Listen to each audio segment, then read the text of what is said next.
Space.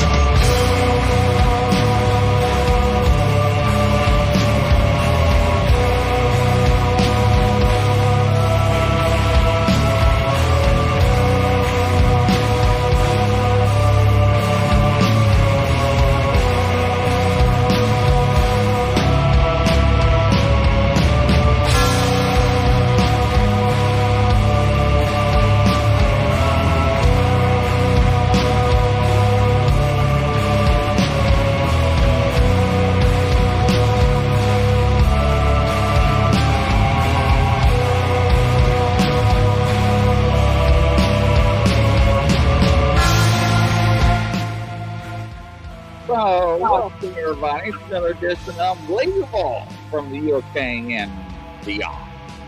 So what's going on, Derry? All right, man. Like we talked about, lots of stuff. Me personally, but like I said just a few moments ago, there's been just an explosion. Whether it's been the weather of Dogman sightings in not just in rural England, but supermarket, car parks. There's a few people that are in. I don't think they're in the group, but I've just had to catch up on everything because, as you know, I've been out the country and been really busy. But it just seems to be. Maybe it's just because I'm looking all the time at what's going on in this country. But the amount of people that I've talked to. Hi everyone. The amount of people I've talked to recently about some of the encounters that we've talked about before, some of the experience that I've had and friends, it just seems to be like I gotta say, Chris, it looks like you've got a tiara on top of your head. Hi, Denise. Look at it! Oh, he's got a tiara. That looks cool. Hey, no problem. You'll never get a problem from me for wearing a tiara. But going back to that, yeah, it just seems like there's an explosion in the UK of dogmen, and I haven't been researching as such. I haven't had the time to look at the woodwouse, he's changed it, the Bigfoot type of thing, but it just seems like a friend of ours, like I was saying to you, David Bunt, who's had his own experiences. He was going to come on tonight, but again, but he's actually out in the field now. He's in one of the forests where he's been researching. I think I told you the story about his brother took a picture of him as behind him, and the dogman was coming down the tree upside down. You remember that? Yes. Yes. And you know, it's a bit, you know, looking at, you have to look, but he fell asleep the other night. I was talking to him till about 3 or 4 in the morning, and he went for a walk and was saying that there's you know, but he's the type of guy, David, that knows the signs, because it's the same as I do a pastime called metal detecting, which everybody knows. You go around, but it's not about the amount of time you spend metal detecting. It's the research you put in to the areas and the signs of maybe a medieval fort or Iron Age, Bronze Age, Saxon, which is the Holy Grail as such.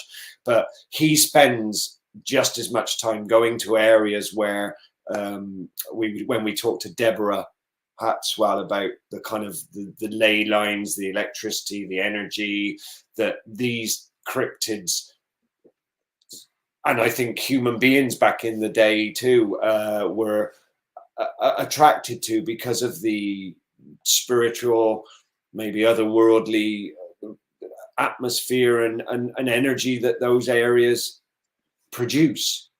And that is his thing. I would have loved him to have been on tonight. He's ex-forces, his own experiences. I did ask him before we went on the show if I could just sort of outline who he is and what he does. He was pretty cool. So we'll get him on here talking, because his experiences were quite aggressive, shall I say? Right. When the dog, I can't remember if he said it was a person, if it was excuse me, a male or female, but he was getting dropped off basically from his work, and the taxi driver or his lift wouldn't take him down the final area towards the farm because it was such a pitted, rough lane, which is fair enough. So he started walking down there, and then he'd rented out this place. I think he'd gone through some kind of personal change with family and such relationships, maybe. But he said it was nice for him. He's an outdoors person anyway. He's ex-forces. He loves wild camping. So he would walk the final maybe half a mile to the farm. There was only him and the lady that owned the farm, and he just thought maybe each to their own, that there was maybe a homeless person.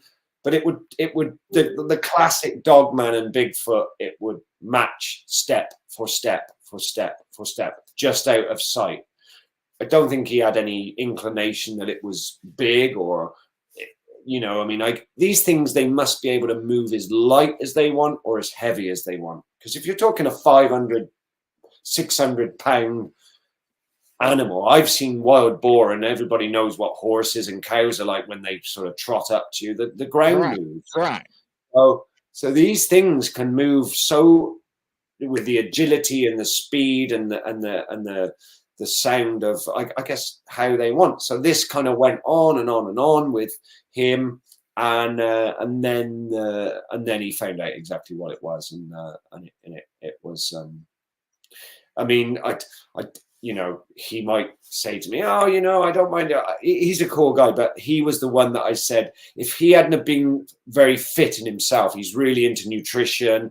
And I think a lot of that, somebody was asking me in France the other day that through nutrition and what you eat, can it open a third eye, that even in cities, on the outskirts of cities, that you can then be in tune with, you know, the other dimension where these creatures are. I think there's a whole area that these creatures can move in our physical world. I think maybe the spiritual side of everything, that they can maybe they can shapeshift into different things and different dimensions where they can move between. That is a theory. That is actually a theory. So yeah. Is there a kind of another world? You don't call them UFOs anymore. Is there an alien technology that has been harnessed? Is there a government technology? I've heard that when there's been problems with certain areas, if there's been wild animal attacks, that, you know, there are these unmarked, uniformed government agents that have turned up with these laptops, for a better word, with a satellite kind of dish, and they're tracking something. I mean, I think it's just right across the board. I think that some of them maybe have been used as a military experiment. Some of them some might be chipped. Some might be rogue. The same as Bigfoots. I mean, it's just been since the pandemic, and people weren't getting out so much. And the other thing you got to realize is that we've talked about this before. Even though the UK is supposedly not that big, we're an island, obviously, but when I go on tour with music with a band, and you drive, say, from where I am in the southwest up to the Scotland, we've said this before, it's apart from when you hit the cities, everything else is agricultural land, and not all worked or farmed land. And this is another thing that David said, you know, these things can live almost in plain sight, because if going back to the human mind is not in tune, or doesn't have the knowledge to see or to feel or to look, most people don't go to those areas. You go drive up the motorway in between, say, Bristol and Birmingham, the Midlands, and then you get a bit further north where there are so many cities: Manchester, Wigan, Burnley, Leeds, Liverpool, but all in quite a congested area. I know because of the football teams, but outside of that, you've got the Yorkshire Dales, the moors. You go over to the east where Norfolk, Suffolk, which is all kind of like a lot of marshland, and that's where they think that the woodlouse or the dogman, they migrate up across those areas up into the lowlands of Scotland. And once you get outside of the major cities in Scotland, it's absolutely stunning. I urge anybody to check out Scotland. It's Alaska to all intents. You could put a picture of Alaska next to it and there would be very, very little difference.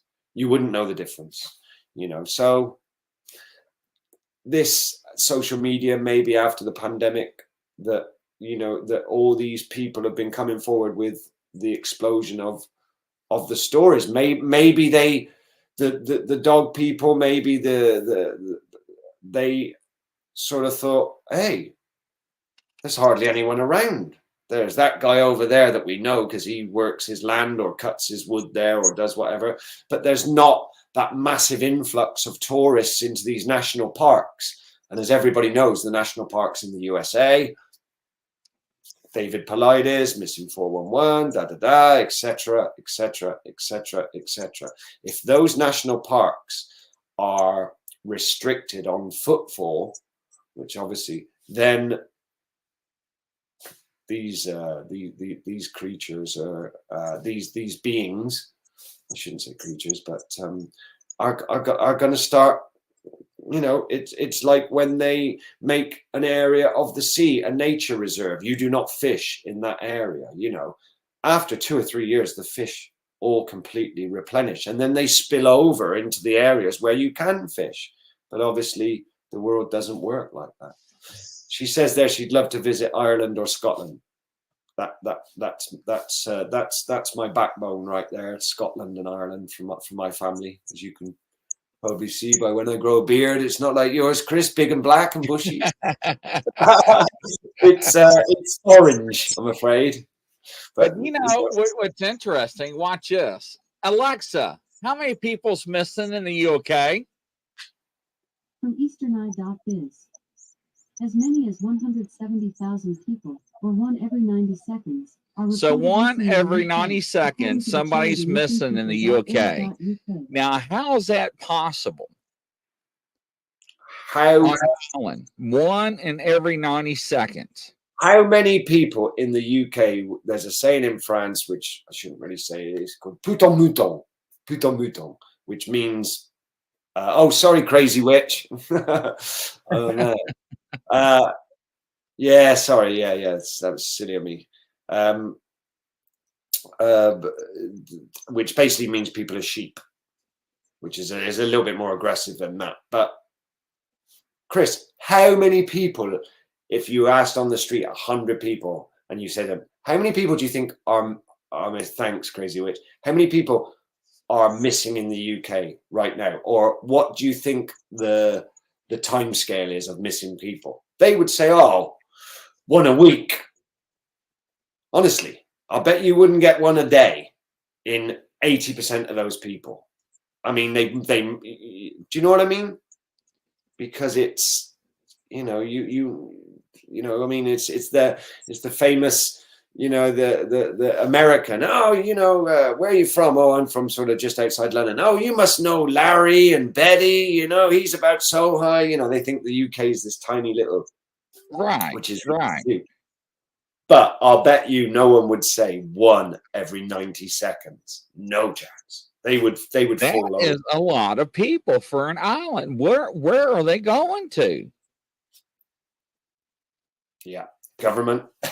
Where do you think? Where does anybody think they're going to? That is insane. If that type of knowledge was public, I really think there would be, but then again, it goes back to the you know, it's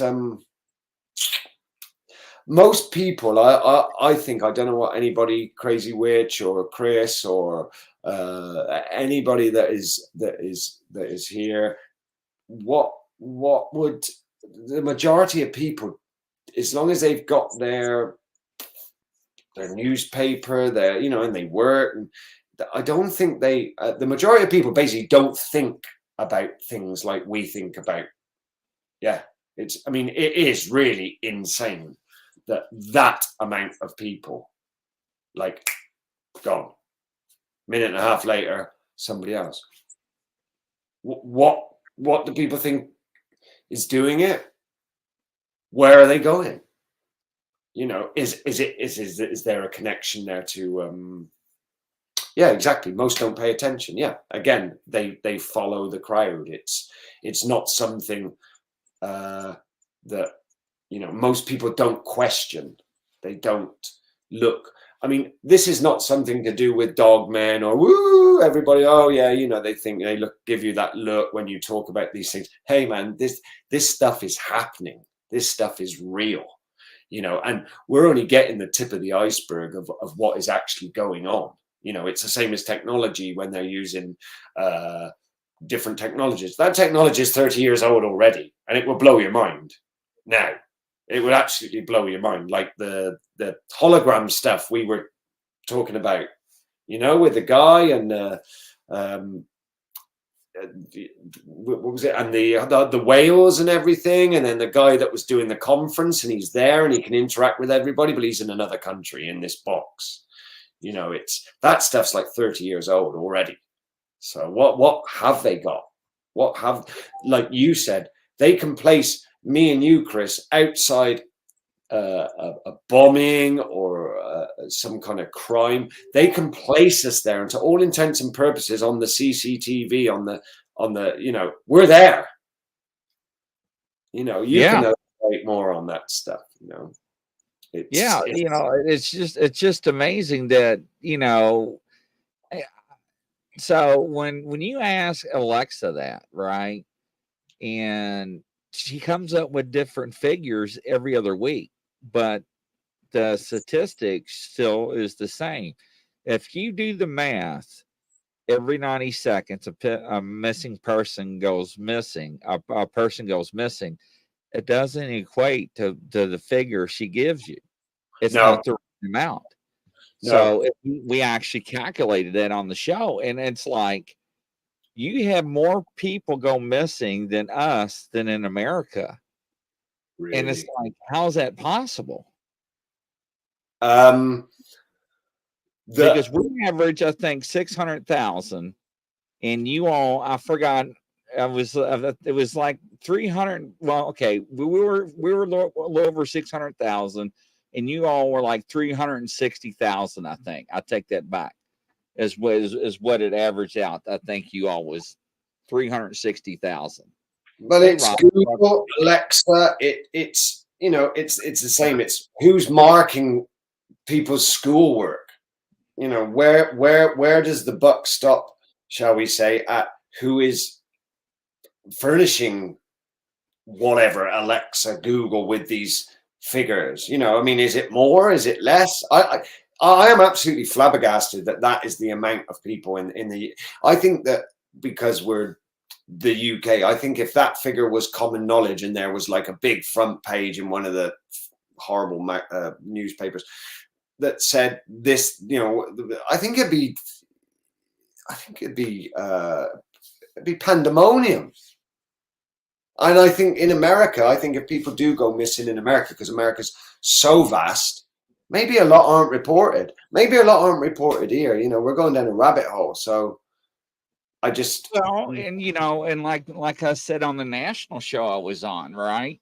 You know, let's look at the homeless. Let's look at the lower people on the totem pole, the prostitutes, the drug addicts.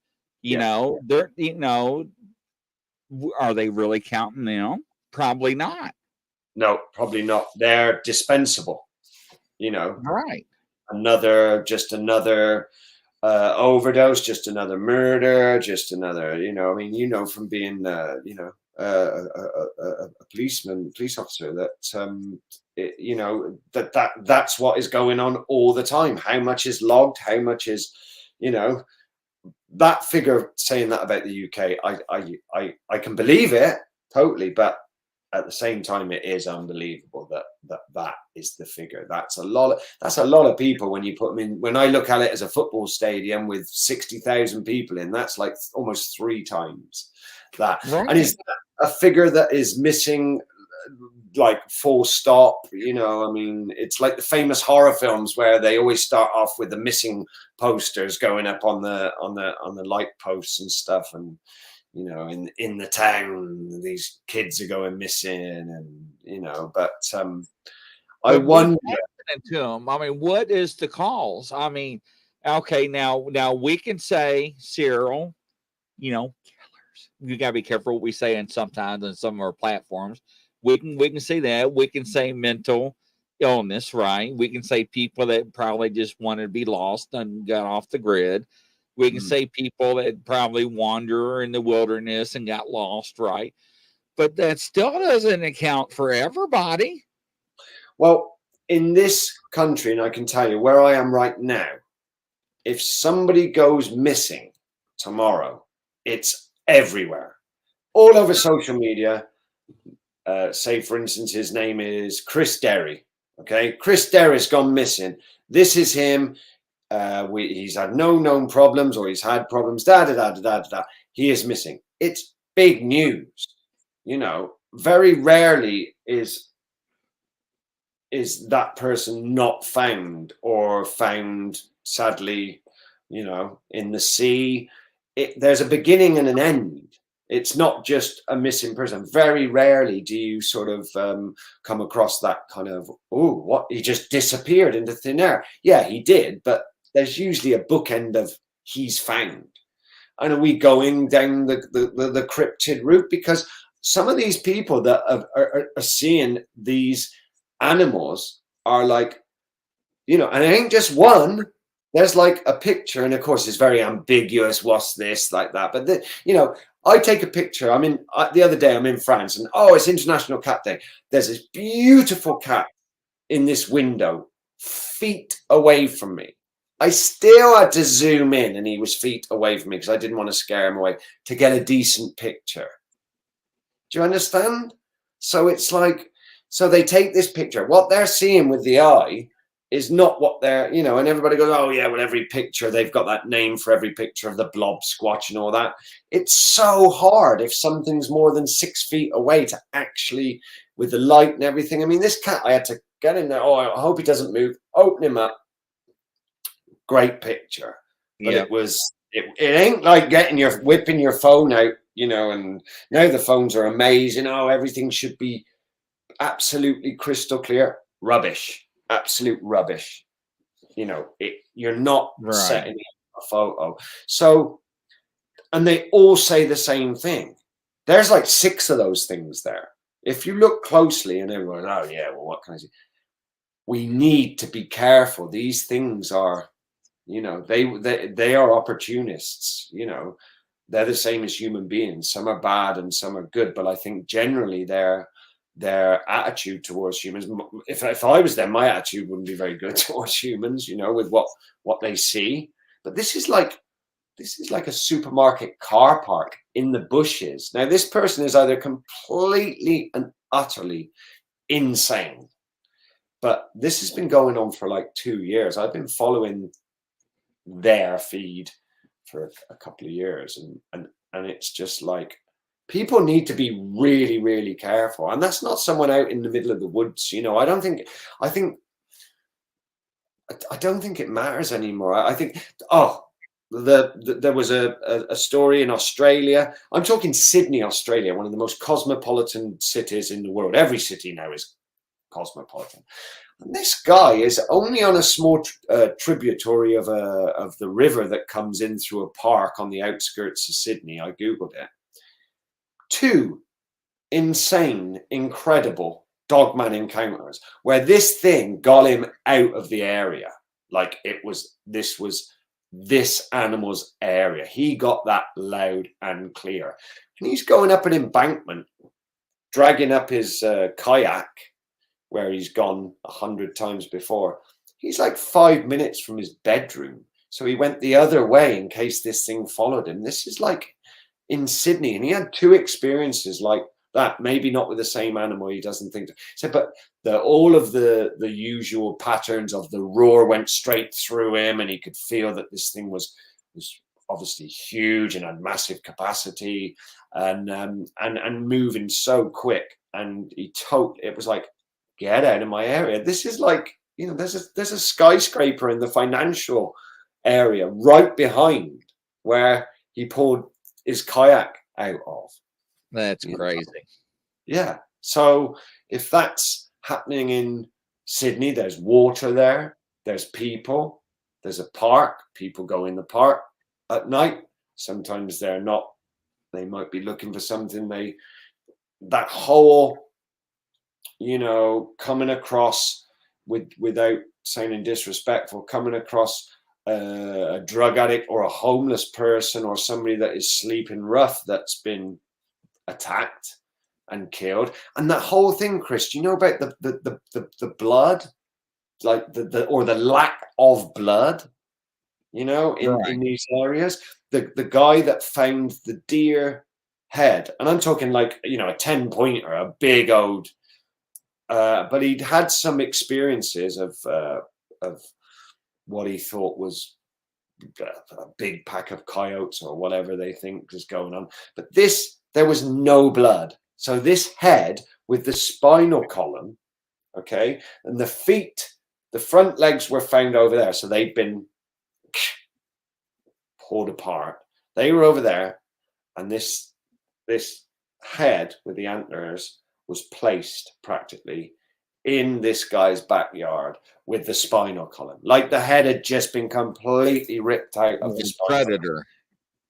Yeah, but no blood, no pools of blood, no drag marks, no foot marks, nothing. This had been almost like placed right there. I can't remember what it was on. It was something that came through the other day, but what can do that type of thing apart from alien technology where it's precise, you know, but it literally looked like the head had just been ripped off from the spinal column. And usually if a predator kills like an antelope or a deer, they usually go for the haunches to bring down the most powerful area. So they're not going near the head with the antlers. They'll go for the haunches, bring it down, and then go for the throat. But this thing was, I mean, what kind of brute force we all know, we've all seen deer in the wild, and, you know, they're big animals. Some of those big bucks, they're big animals, the males with the antlers, they're intimidating, you know, and this thing had just been literally just pulled apart, but placed in a certain area. So of this guy's backyard, maybe it was an offering, maybe it was, you know, the whole thing of, there's another guy on YouTube.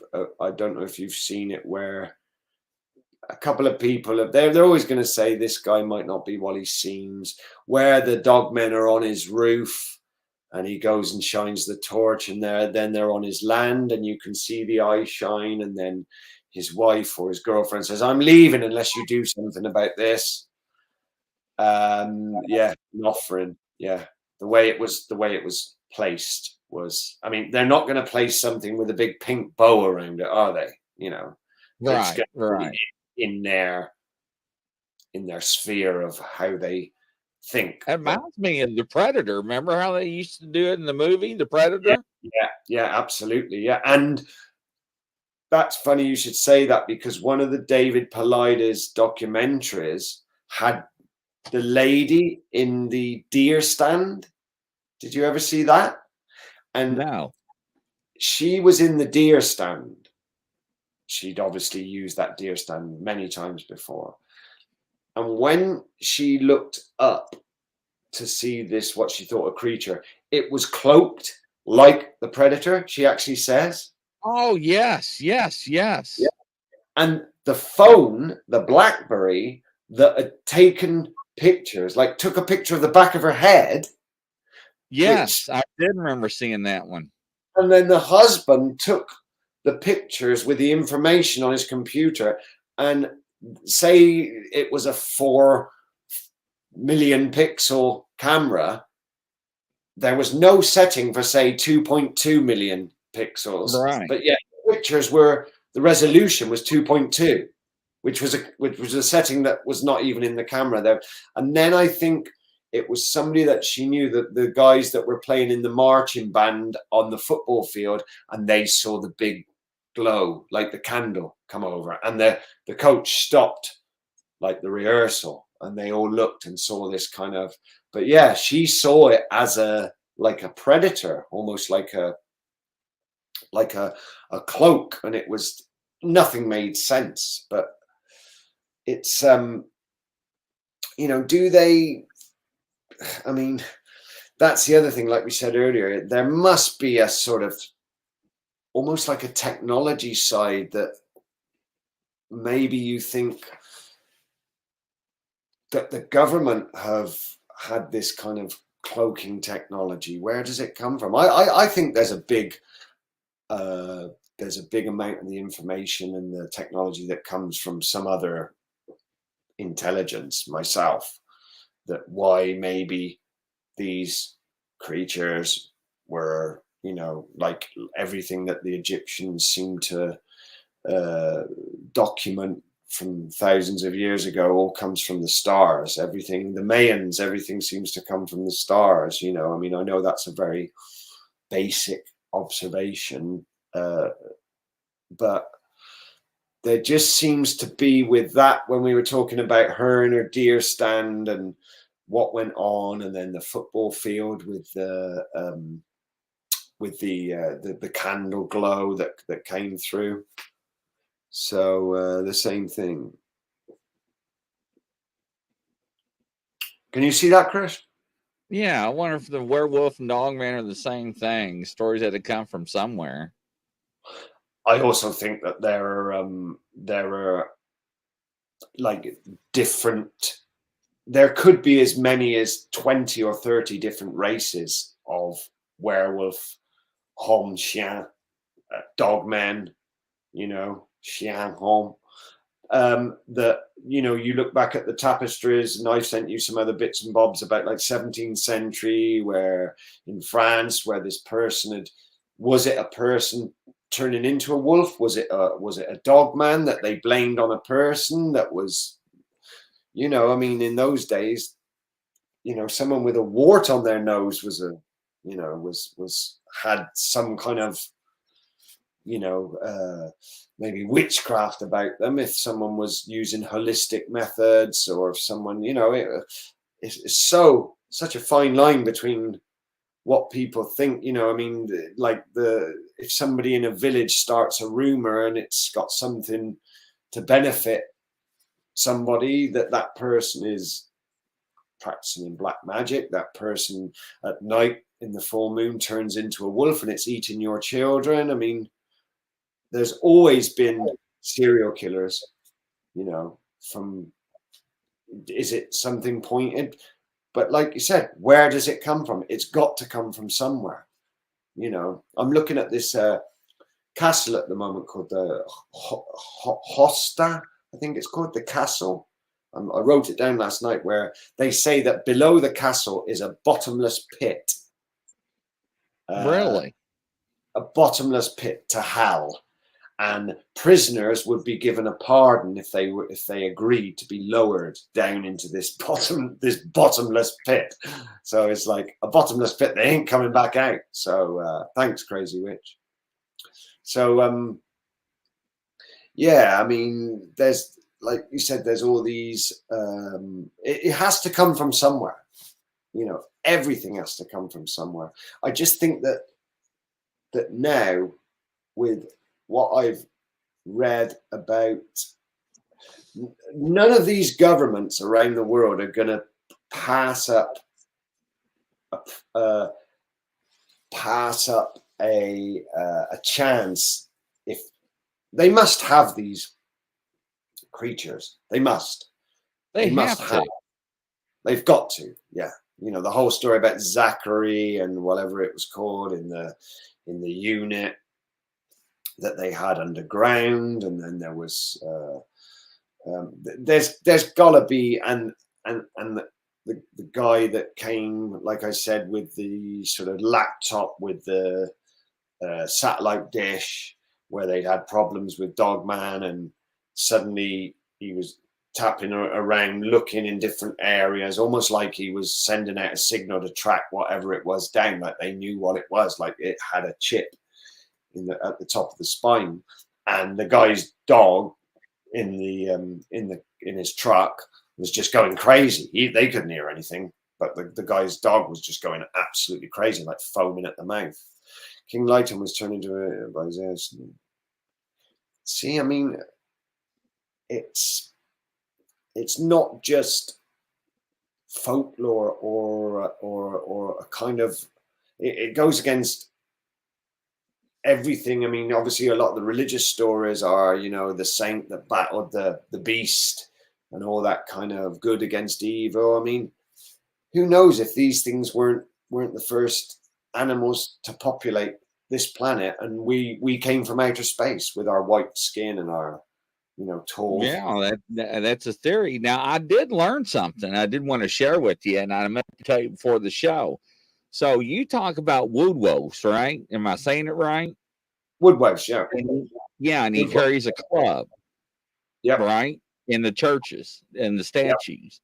Yep. Now, over here in America, they carry the club, and this is from the Indian tribes, because of the grizzly bears. When they fight, they use them to battle. Right. I did not know that. That was disclosed on one of my shows.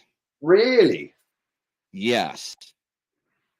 So it's like, it's another, I mean, so the most basic kind of the most basic weapon would be something you carry in your hand, wouldn't it? Yes. So where did I sent some pictures of the ancient woodwose, and yeah, you can see that it's got like crazy witch. It goes way back into ancient history. I mean, those people, excuse me, like the ancient Native Americans, they this was all natural to them. All of these creatures and tribes, creatures, they were tribes, I think, you know, like the different types of Bigfoot, the different types of Dogman. Where did the rake come from? I know that I've heard more than one time that the Dogmen hunt the rake. They hunt them. That's what I heard too. Yeah. And the guy that had the dream where the alpha female, not the alpha, the main female in this, which was with the alpha male, that this guy's family had killed one of their pack back in the day, and in the dream, this female said to this young man, I've watched you grow from a little child. Yeah, the club, yeah. I've actually asked Derry. Derry's woodwose, their Bigfoot, has clubs. They got statues of them at churches, don't they, Derry? Yeah, they're the club. Yeah, they will. 9 times out of 10, it will be like what we call here a gargoyle, and they're right across Europe. And of course, some of these cathedrals and churches are 600, 700, 800 years old, you know, and they will have these sort of wild man looking creatures with a club in their hand. I've sent you pictures. It's easy to Google it, and they're, you know, they'll have an angel and a gargoyle, and then they'll have this kind of animal, this wild man and he usually carrying a club. So, I mean, what is that? You know, where does that come from? That's, for a mason, a stone mason to, you know, I know what we'll have. We'll have the woodwose there, you know, so that keeps him happy because they're around. And that's what I think. The same as Native American, First Nations, these people were totally not even in tune. Like it was just they took it that they were there, and that was that. So I'll put the definition of folklore down there. It's a traditional beliefs, customs, and stories of a community.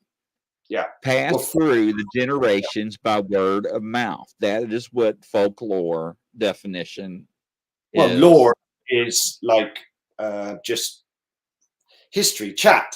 You know what people have talked about, which is folk, as in us folk.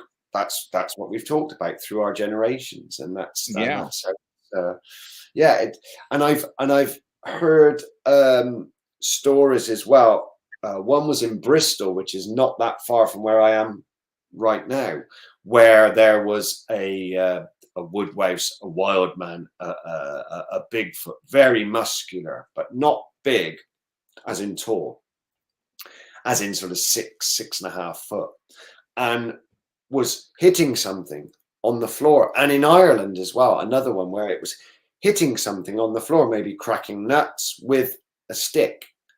And they just thought, they thought it was some kind of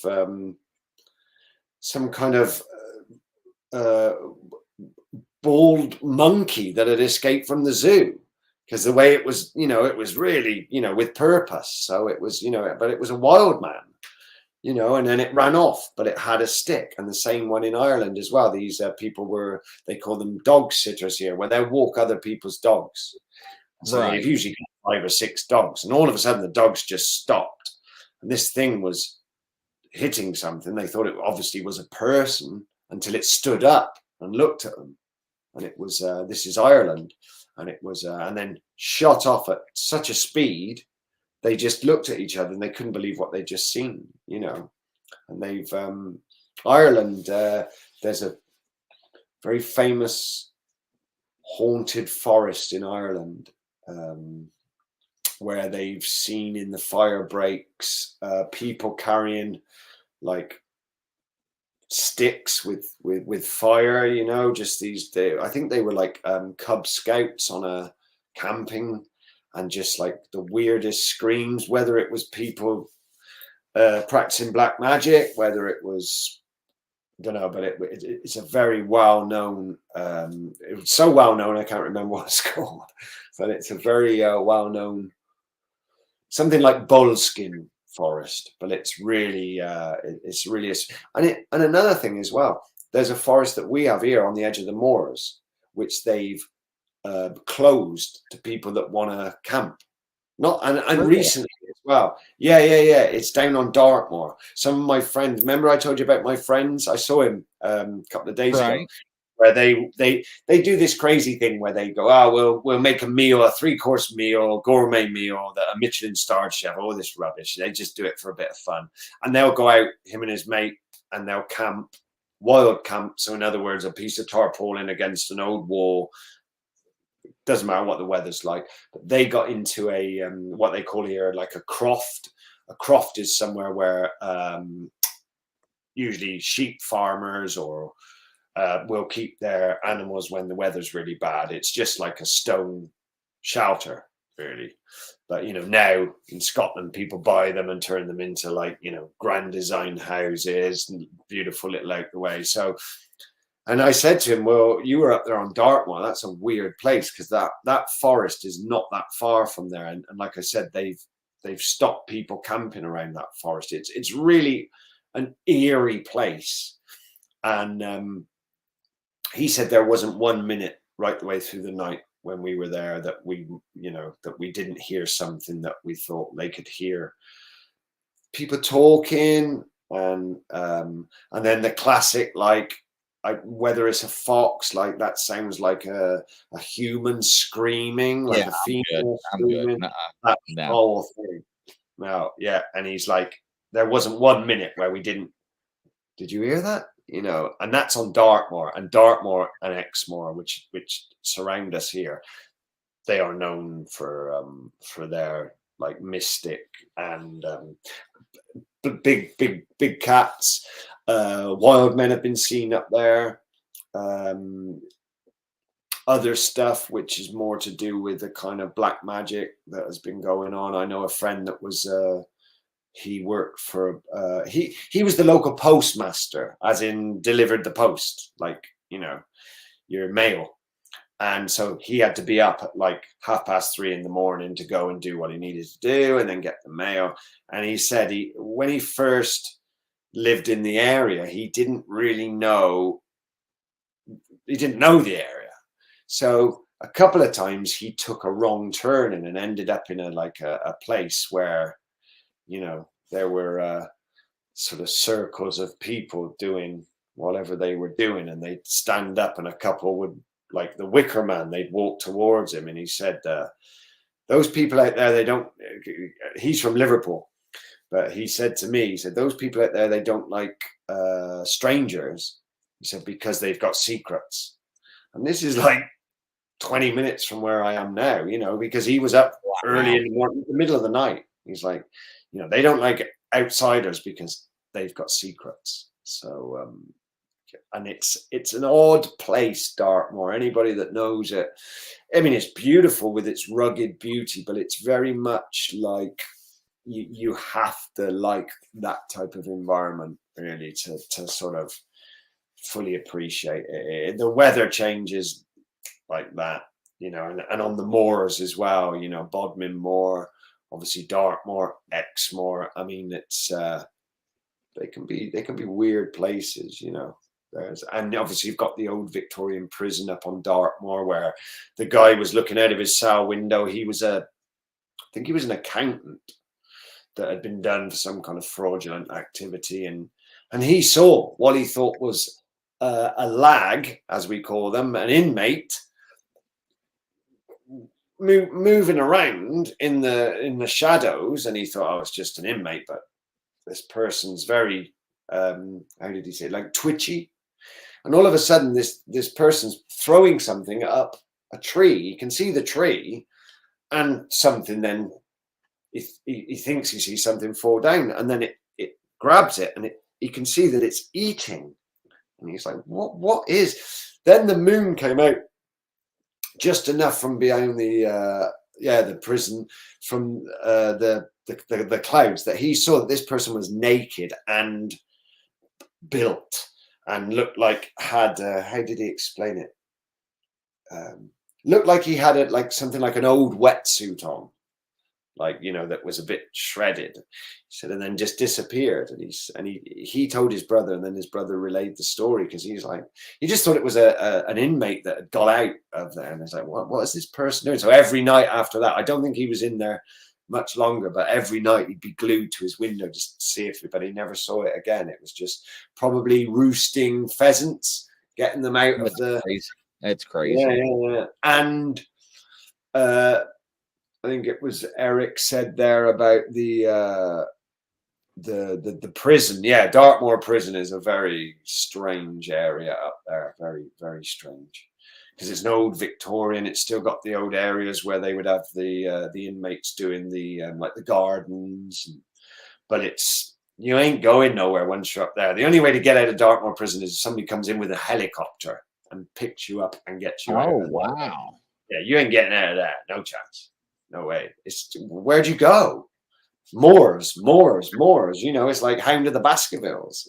You know, you're going to meet up with Jack-o'-lantern. He's going to have his light, and he's going to guide you into the bogs. And, you know, it's they know once you're up there, that's it. You ain't going nowhere, you know.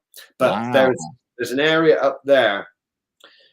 I should have written it down. This is going back about 5 years, that two couples that, as we say in England, courting, as in they're, you know, they're young, it's their boyfriend, girlfriend, they're young, they're just sort of starting out in their relationships. So they usually go to there's a car park up there, and there's a pond, like a small lake with a public toilet. I remember that much. So there, two couples.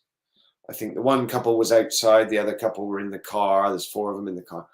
And they see this, what they thought was a frogman as coming out of the lake. But it's pitch black. but there's a moon, so they just see this person, this black person coming out of the lake, and they're going, who is that? And they shout to it, and it stops. And as it comes out of the lake more, they realize that it's you know, well, this person hasn't got a light. Why would it be, you know, diving in you know, it was late at night, not crazy late, I guess, like 10, 11 o'clock at night, 11 p.m. Right.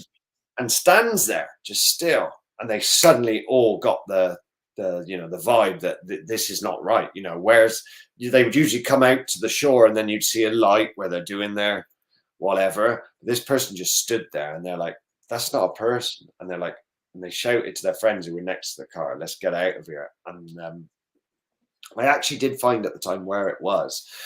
So this, whatever it was, Woodhouse. Wow. Yeah, wild. that would creep me out. Yeah, they're like, this person was just sort of, well, they thought it was somebody diving, you know. They're like, you know, because it doesn't compute in your head. But then they're like, well, there's no light. This person, and then the person doesn't actually look like it's got, like, you know, a mask on or anything like that. And it was sort of just, maybe it was collecting freshwater clams, as I've heard a lot of them eat. You'll find piles and piles of freshwater clams and freshwater mussels where they've collected them up, and just you know, most people would think that that's probably just an otter or some kind of, you know, like a beaver, because we've got, but you know, and this is again going back to what David says, if you know what to look for, it's as plain as the nose on your face. It really is. If you know what their dens look like and how they put things in their vicinity of, I don't know, a scratching tree. I don't know. I know that they like, dogmen like silvery objects. I've heard stories Really? where they would have kind of something like just something shiny, and they'd have it on their shoulder, or I wouldn't necessarily say that they wear clothing, but you know, they get attracted to certain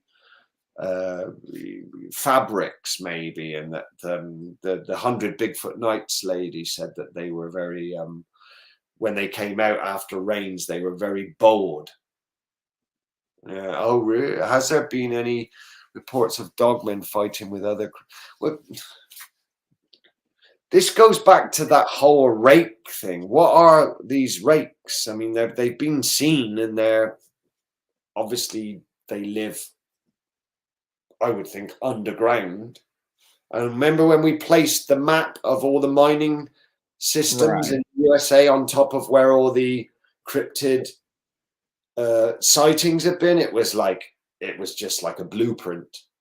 So whether these rake type creatures live in areas where the dogmen frequent, I really don't know much about rakes, but what I have read about them is I would rather come across I mean, some of these encounters with rakes are just too strange for someone just to, I know what I'll do today, I'll just make up this story about this being that there's the famous video with that being walking, and I'm like, you're with what goes on these days with AI and everything, CGI, you're never going to believe anything.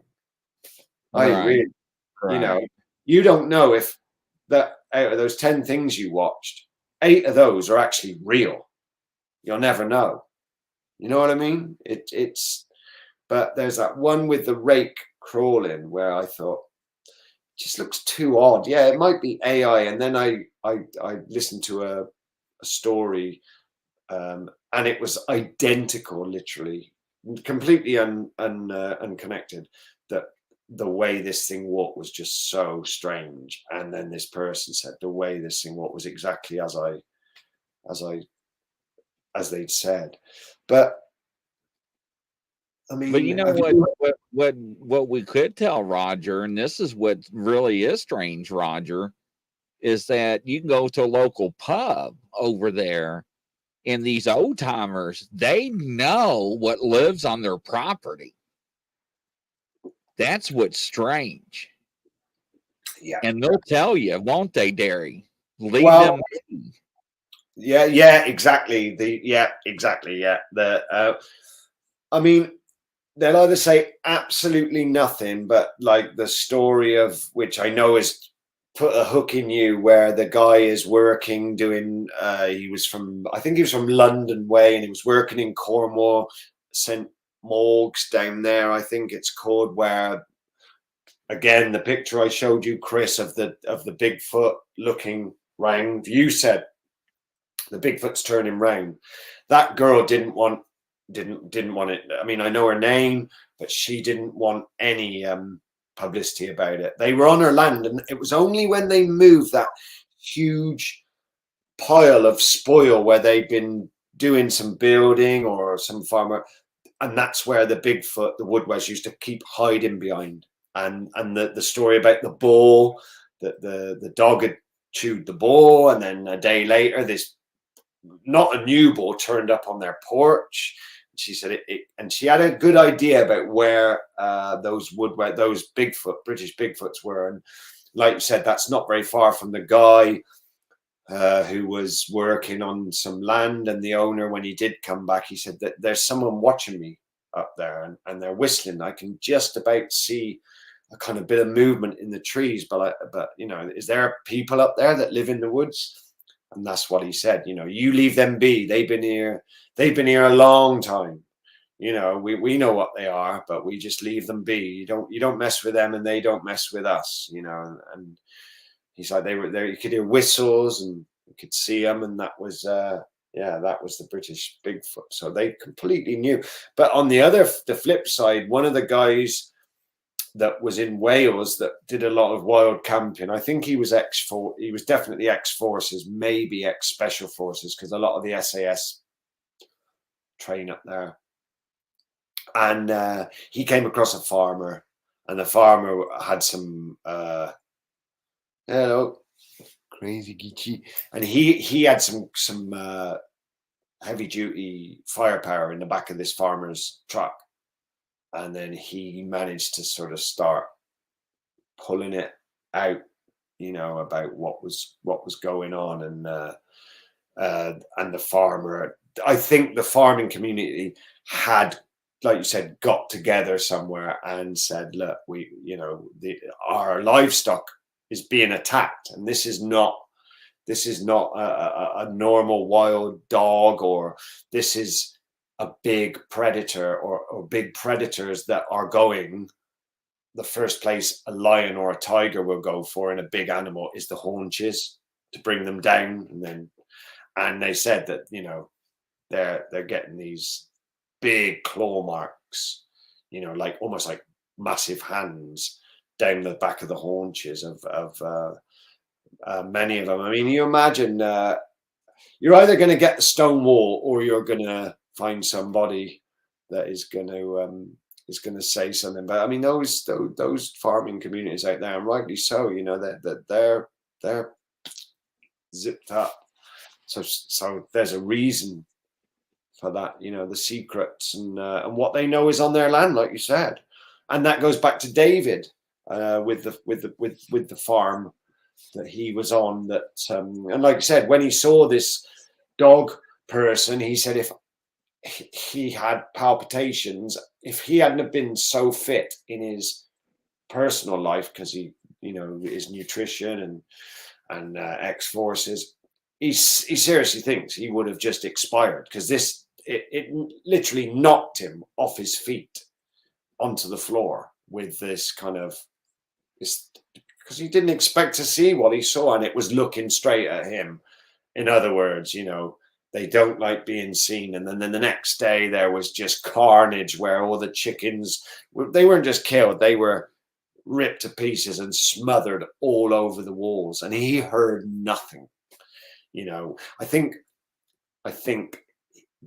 actually he didn't hear anything, because he got out of there at first light and went and stayed with his father. And hopefully we can get him on. I hope he doesn't get I hope he doesn't get too cheesed off. I'm sure he'll be fine, but his stories are pretty, and that's, you know, that's here in this country. Yeah. And that's a big. There's a wildfowl sanctuary, as I remember, near where he is. So this thing has got every bit of it's a smorgasbord of food. She says, I've been waiting for this subject. When I was a kid, I saw something I can't explain that looked like a wolf, but it was a woman that face changed to a wolf face. Wow. Where was this at? Yeah. So that's interesting. Wow. 40 Shapeshifter. plus years later, I still think about it and want to know what the hell it was. So, yeah. Yeah. That's crazy. Was it on one of your lives, Grizzly? Guy was telling you about the goat man, thought it was the call. The Bigfoot was out in the field and with the cat on cows were. Yes, it was one of my shows. Yes, that is correct. So yes. The stories of the goatman. I think what Crazy G said. Yeah. I think that's probably.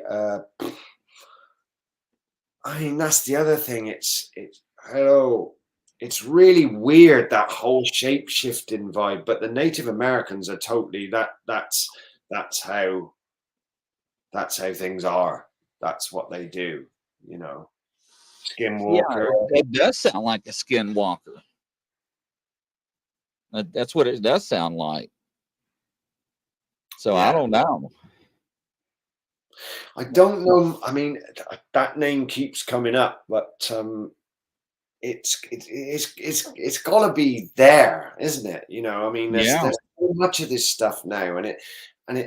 Yeah, we've all got social media, so we can you know, translate different happenings. We can communicate all the time. Everything's up, but there just seems to be so much of it at the moment. You know, I mean, there must be a government agency that wants to like shut us up about all this stuff. But absolutely, I totally agree with that. You know, there must be.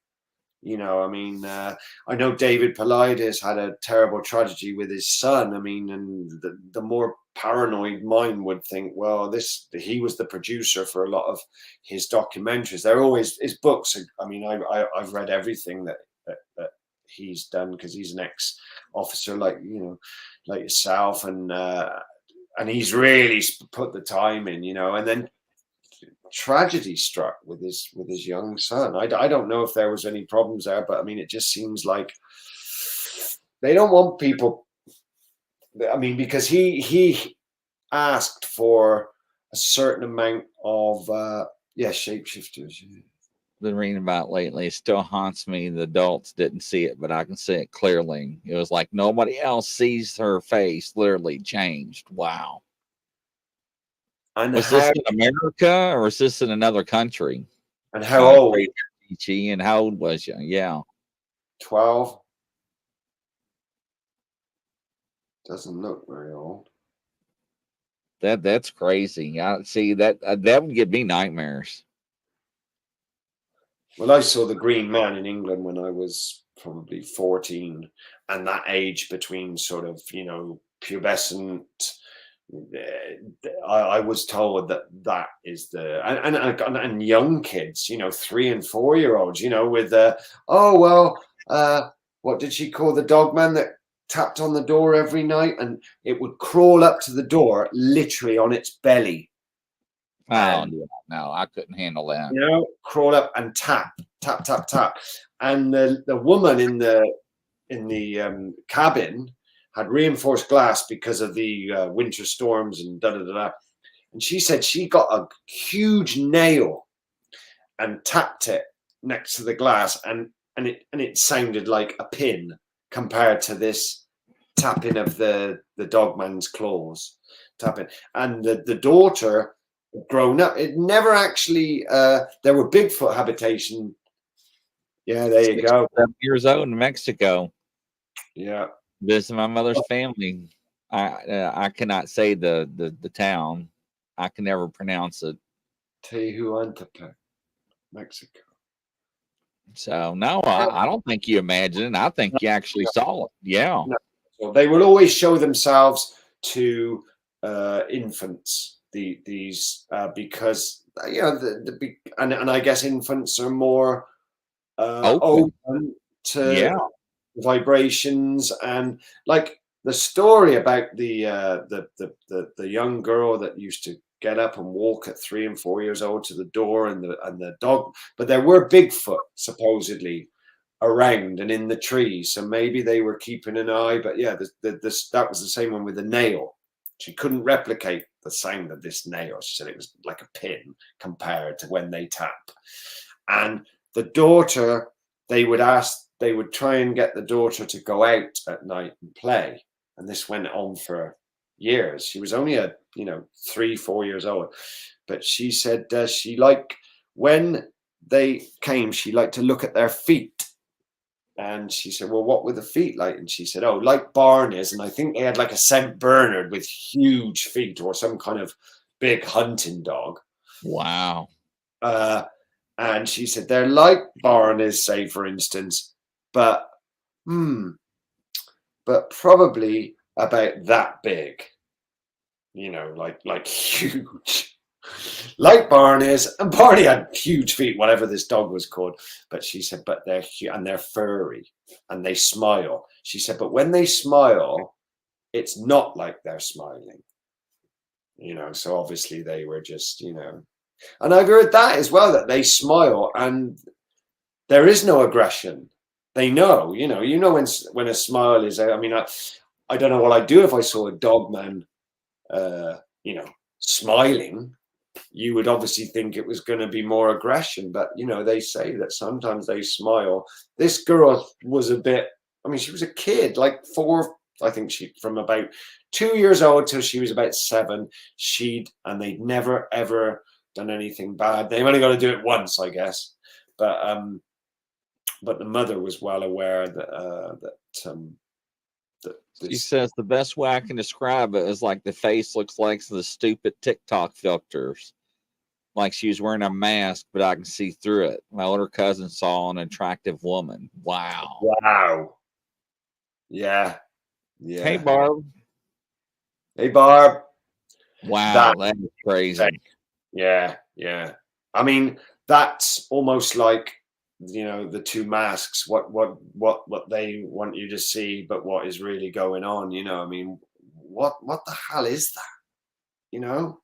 What is that shows one face to the cousins, and then and then the face, it kind of looks at you and wants you to see, it's that is you'll never forget anything like that. No chance. No, see, something like that, like she says, it's burned into your memory, right? When I saw the Green Man, I mean, this thing was like 12 foot tall. Dawn, who was there with me, saw it. Everybody was in like suspended animation. There must have been 6 or 7 other people there. It was feet away from me. There was nothing there but a broken sapling and then a quarry. So there was nothing there. And remember, I went back there and took a picture, and it looks like a 12-foot grave. Remember that picture I sent you? Yeah. And it literally looks, and I've never looked at that before. It almost looks like, well, it does. It just looks like a 12-foot grave. That it just looks so out of place. So, and all the time I was there, and maybe it's just because I'm more open to that type of thing, but all the time I was there on my own. It was dead quiet. You couldn't hear anything. And I know those woods like the back of my hand. I know all that area of woods. And there's a what we call a brook, like a little how would you call it in what's the name for a small stream in America? Not a gulch, creek. Creek. Excuse me. Creek. Couldn't hear any of that. Couldn't hear any wind in the trees. Nothing. And I'm surrounded by it, and all the time I was there, but not initially, but after a few minutes, I just thought I was being watched. Something was just, maybe it's just my imagination, but I just felt what I saw right there was not from this world. It was what we call. It took me a while. It was the green man. So after that, I believe in not anything, but when these people are talking about it, you know, Chris, they're talking in a way that you just like crazy Gigi here, you know, like it was yesterday. I've had other experiences, but this just scares me. I've been interested in paranormal. Yeah, exactly. Same, absolutely. Right. Same. Right. Remember her hair, her outfit. What was she wearing? What in what kind of surroundings did this kind of happen? Was it a family reunion? You know, was it? Do you know what I It's mean? like she was out in public or something is what it sounded Yeah, like. just like a woman that looked round and just. Yeah. What they seem. See, I mean, that's the thing. Going back to the whole sheep thing. If someone has had an experience like that, like obviously she has, and she's more in tune and open to seeing it, you know, and they go to the areas where these things have been happening, you know, I mean, it's bound to unlock something in your mind that makes you, you know, more like in tune with, you know, your mind's in tune. Like I wouldn't probably want to see it again, but No. you know, I know that those things exist. And another of my best friends saw the flat 5 or 4 or 5 of these flat faced gorilla type creatures not that far from here that were huge. And the last one, as it went over the road, it looked round at him and his wife as if to say, yeah, and I know you're there, kind of thing. And I came across his story, and I know the guy by complete mistake because I know his name, and it's a weird name, and we're members of the same club, I should say. And you know, and this guy's an ex biker. He hasn't got a dishonest bone in his body. And when I took him aside and said, no, you know, I've seen your name on this.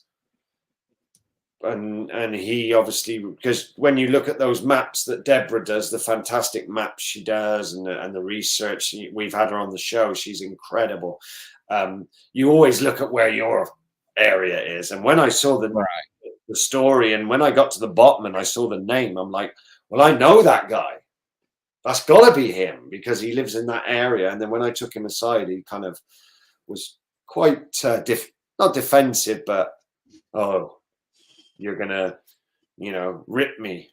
And I'm like, well, I wasn't gonna rip him anyway because he's a big guy, you know. He's a good guy. He's a noble guy. And then he told me the whole story, the exact. It's just incredible. So, and he believes, and because he's seen, and I believe because I've seen. So I think I wouldn't go looking like when David. I think it was his brother took the picture of him with the tree behind and the Dogman upside down coming down the tree. Head first. I mean, she was at the bottom of a driveway in tight blue jeans, a denim jacket. This was in the 80s. It was a twilight. It was not dark. I knew some instinctively no one else saw the wolf-like face. See, yeah, I couldn't handle that. Wow. Yeah. Wow. So, I mean, you know, those people probably walk among us. And Yeah. how definitive, how was the face, if you don't mind me asking? How? Oh, look, Kentucky. Well, where you are, Chris, is like, you know, I mean, with the Daniel Boone and the Appalachian Trail, how far is that away from you again? Since I moved right outside Louisville, probably about not even 2.5 hours now. Daniel Boone, really? about an hour and a half, if that. It's not far though, is it? No, not at all. And the whole thing about this show has been kind of a bit. These things are on the outskirts. You know, they're being seen in parking lots. I can't remember what it was. It just came up because I had family here about the the ex-police officer in New York that was then a private investigator, but an old friend of his from the force that obviously knew him and had said, look, I need your help here. You got to come and check this out. This night watchman who had no family, no real next of kin, had been drained of all his blood. And they caught what they thought it was, which is obviously what it was, on their CCTV cameras. You know, blurs of this thing that had just basically, that they were absolutely baffled by no blood on the floor, but he'd been, you know, like a vampire. And when they looked on the CCTV, they could see this thing that had, on different down the stairwell, how it had gotten in. It was a huge warehouse near the, I guess, over on Red Hook, somewhere near there, I don't know, but on the outskirts of New York. And this guy had no real sort of family or anything, but yeah, he was completely drained, and this detective was just completely baffled. So he got a friend in as like a second opinion to come in, and he related the story about when they checked the CCTV, but it was pretty much just some creature that had got in. I mean, where do these things go? You know, they don't go to Denny's, they don't go to McDonald's, or they don't go, you know, I mean, it's, and like, again, the whole missing person thing. Imagine what these things are doing out there if they have to feed, if they're that way inclined, which I would say they are. Right. You know, I mean, he says, I saw something about the Navajo Rangers a couple years ago and felt vindictive after all these years. Man, it's what I saw. The face was wolf-like, thin, narrow snout, very ugly, and dead, dark eyes. Yeah, no. Whoa. No. And did it change into a face, as in that's it? And did she say, did it shape shift back into did it just sort of look at her, you know, and do that, you know, this is me, or the other me, and then go back into a woman? Was it I mean, she felt vindicated after all these years. You saw a shapeshifter. That's the only It had to be shapes. I mean, there's no other explanation, really. I mean, I've heard. He says it looked at me and changed it back to the woman. Yeah. And it was only the face that changed. She says, yeah. That's all they need. Because I've heard the story about the couple that go to meet a friend, and the supposedly the friend's girlfriend comes out and says, you know, basically, Alan's not coming out tonight, and they hear this massive ruckus going on in the house, and they're like, well, what's going on? They're like, no, stay away. We're like, no, you know, what's going on? He needs to be, you know.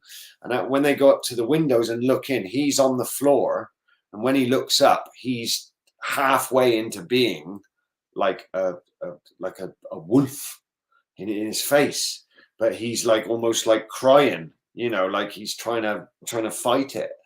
And they're like, you know, he needs to go to the hospital, and they're just like, you know, but he's going absolutely crazy. They were going out for, I don't know, for drinks or something, but this guy, I think they took him home actually, because the girl said, I need to get him home, and he's not feeling very good, but he just went into this complete convulsion where they're like, he was, you know, he had the features that it wasn't the person that we dropped off. This guy was, we had the same clothes on, but he was ripping at them, you know, just like a werewolf film, you know. Wow. So, yeah, I mean, I've listened to so much of this stuff that maybe that is just like, I see you, you see me. That is, look at me, little girl. Yeah. That is. Yeah. I mean, are all of these things, like we've said before? I mean, with the Bigfoot, when they're, you know, and I've heard that Dogman, the dog people, if you don't go into their territory. They know you're there within 2 miles before you've even stepped near them. But they've been a lot more, shall we say, receptive to people that have gone out and that are obviously in tune with nature. They're not there to hunt. They're not there to shoot. They're not there to light fires. They're not there to do you know what I mean? Right. That there is a thread there. I'm not saying all of them, because the woman whose horse was attacked and two of her dogs, I think she had 3 dogs, 2 of her dogs ran away. The small one stayed with her, and this thing was in front of her. She could see it in the moonlight, and she's like, that's me, kind of. Oh, right. That's me. That's the end of me. So she closed her eyes, but she could feel her dog wasn't barking next to her. And when she opened her eyes, it was gone. But she got the impression that this particular dog person, because her horse had been badly mauled, was trying to move her out of the way. And I've heard that quite a lot, especially with Bigfoots. They try and get you out of a certain area. And a lot of people don't realize, maybe because there's a dogman or a rake or something there, which is really going to hurt you. You know, how did a lot of these people, you know, the one where the famous one, the 2 girls in the car where the boyfriends go down the road. And the reason why the boyfriends are there at this place for so long is because they've had these attacks going on, and they're talking to the uncle. The 2 girls have bunked out there in the door. This thing's trying the doors. They're down in the footwells. The friends screaming and shouting. They smell this smell. And then the boyfriends come walking back up. It's on like a paranormal encounter or one of those. That thing could have ripped the doors off. You know, the boyfriend said, "Hey, what's happened to my car?" You know, because he had to go and get one of the fenders, and it had a huge scrape in it where this thing had obviously. But that dogman could have got in through there. Right. She's holding the door, right, in the footwell. You know, and this thing's, they can see it, and then she makes the mistake because the inside's steamed up of wiping it and looking through, and it's just these 2 huge eyes looking down on her, you know. So it's almost like some of the ones that I've heard about, the guys, the logging guys that have they've been just like messed with. It's almost like they've had these encounters, and then when they're like, that's me done, I am out of here, you know, fired up the truck. And as they're driving away, they look down and there's 5 or 6 sets of eyes looking up at them, you know. Right. Like, you know, do they push the younger dogmen up and go, hey, go and mess with these people? You know what I mean? Because they could take you out. I mean, you know, there's another on the paranormal experiences where the guys are fishing. You know, those things, you know, click, click, click, click as it stands up. Oh my God, there's another one. You know, they're in a boat. They could easily have been, you know, dog meat. So maybe there is on some of those. I definitely think that the woman that was there, the 2 dogs ran off, but the 1 dog stayed with her. And she just got the impression that this thing just wanted her out of the area, but her horses had been quite badly mauled on the rears. So maybe they do have like a preservation, because if there's a massacre like the LBL or whatever, and have you heard the story about the survivor from the LBL, that his interview? He's never done an interview ever. No. He was the friend of the family, so he heard what went on. He didn't feel good about it, but he hid underneath the RV. He saw the feet going round. There was 2. He heard the one come in through the back window. He heard everything that went on, and then he managed to get to a local farm and and yeah, it's quite a trip, that one, actually, if you listen to it. He's never done an interview before. Well, I'm gonna tell on you. So before we wrap up the show, so What's so that? Derry, so So, ladies and gentlemen, Derry and I always have problems with telling time because the time difference, especially when we. Oh no, yeah, I know. Especially when we went from daylight savings time and everything. So he said, Grizzly, I'm gonna mail you a clock. That way we'll have my time and your time will both be synchronized. Yeah, I hold up my hands. I've been busy. It's here. I could go and get it. Mails me this clock, and he's at the post mailing his clock. Yeah. And the lady's like, "Is something ticking?" And he's like, "Huh? Yeah, he left the batteries in the clock and it's ticking at the post office." I know. And the thing is, you're not allowed to have. So I packed all this stuff up with some. She's like, "What's in here?" I said, "Oh, it's only a clock." And she's like, "But it's ticking." She said, "But you do," because I know her. She's like, "You do realize that you're not allowed to put batteries in parcels." A parcel that's ticking. That's going overseas. Can you imagine? I was busy. I overlooked. You'll never get that clock now. You'll never get that clock. I know. She's like, what's his name? Yes, ladies and gentlemen, I would love to have been there to see their faces. Do you know what she did? She just gave me this knife and went, I think you know what you've got to do with this knife. And I'm like, okay. Well, their heads were on the tables.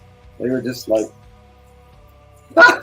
ladies and gentlemen, a box of ticking. Now that was back in the 70s or 80s. He would have been thrown on the floor.